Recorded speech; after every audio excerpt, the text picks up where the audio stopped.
karena Allah ciptakan alam semesta ini, nanti di akhirat alam semesta ini berubah menjadi surga.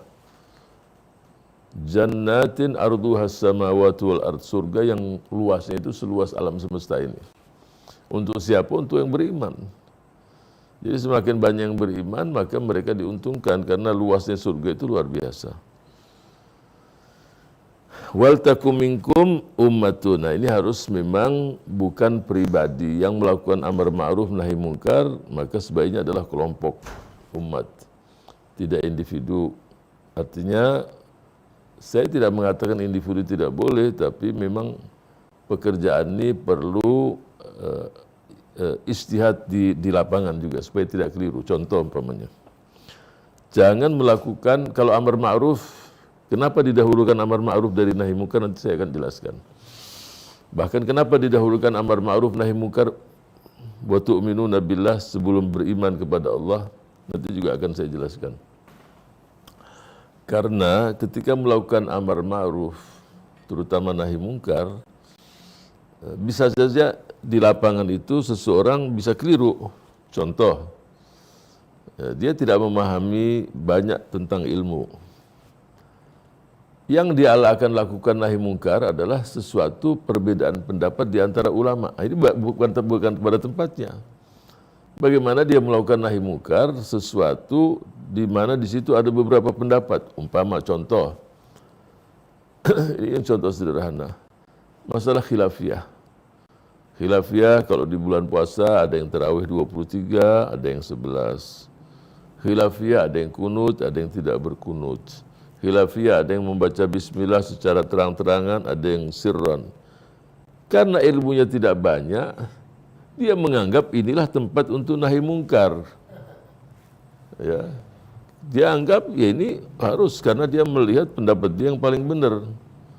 Kemudian dilakukan di situ ini mungkar. Nah, ini dia tidak paham. Karena ulama semua sudah sepakat, la inkara fil ijtihad. Tidak ada yang namanya nahi mungkar itu dalam permasalahan ijtihad, masalah khilafiyah. Olehnya itu penting ada sekelompok di mana. Itu yang pertama. Yang kedua, jangan melakukan nahi mungkar, muncul mungkar yang lebih besar lagi. Jadi ketika muncul mungkar yang lebih besar, jangan lakukan. Berarti berikan kesadaran dulu kepada masyarakat. Mungkin sebagian bertanya, ada enggak contoh di zaman Rasul, di zaman sahabat, hal yang demikian tidak ada dilakukan oleh Rasul Sallallahu Alaihi Wasallam, sesuatu yang mungkar tapi dibiarkan. Nah, contoh, kalau kita membaca fiqh sirah, apakah kalangan Syekh Said Ramadan Buti atau Mubarak Furi Ar-Rahikumul Makhtum, atau banyaklah kitab-kitab sirah yang panjang, yang banyak sekali, sebagian itu menjelaskan ketika Rasulullah Shallallahu Alaihi Wasallam berada di kota Mekah, kurang lebih Rasul di Mekah sekitar 13 tahun lah, ya, dari tahun 40 Hijriah, dari usia 40 tahun sampai 53 tahun. Di mana Rasul sering sholat? Pasti Rasul sering sholat itu di sekitar Ka'bah. Di samping sholat, dengan ayat-ayat yang dilantunkan dengan merdu, dengan didengar oleh lain, itu pesan-pesan dan untuk membuat mereka tersentuh dengan ayat-ayat Al-Quran tadi. Kemudian Rasul sholat menghadap ke Ka'bah. Menghadap ke Ka'bah dan menghadap ke Palestina juga. Saat itu sholat juga menghadap, masih diperintahkan menghadap ke Palestina. Tapi ketika di Mekah, Ka'bahnya dapat, Palestina pun dapat. Apa yang terjadi? Ada sekitar 360 patung di sekitar Ka'bah. Pertanyaannya, bukankah patung itu satu kemungkaran? Pasti semua sepakat, mungkar, muttafaq alaih. Pertanyaannya, kenapa tidak dihancurkan oleh Rasul Sallallahu Alaihi Wasallam? Ya, pasti ada sebabnya. Sebab kalau dihancurkan saat itu patung-patung tadi, besok akan dibuat patung lebih hebat lagi. Kenapa? Karena otak mereka masih otak patung. Ada patung yang dibuat dari roti, dihancurkan, besok roti lebih besar lagi. Ada patung yang dibuat mungkin oleh batu atau apa, besok dibuat mungkin dari perak atau dari perunggu atau apa lagi.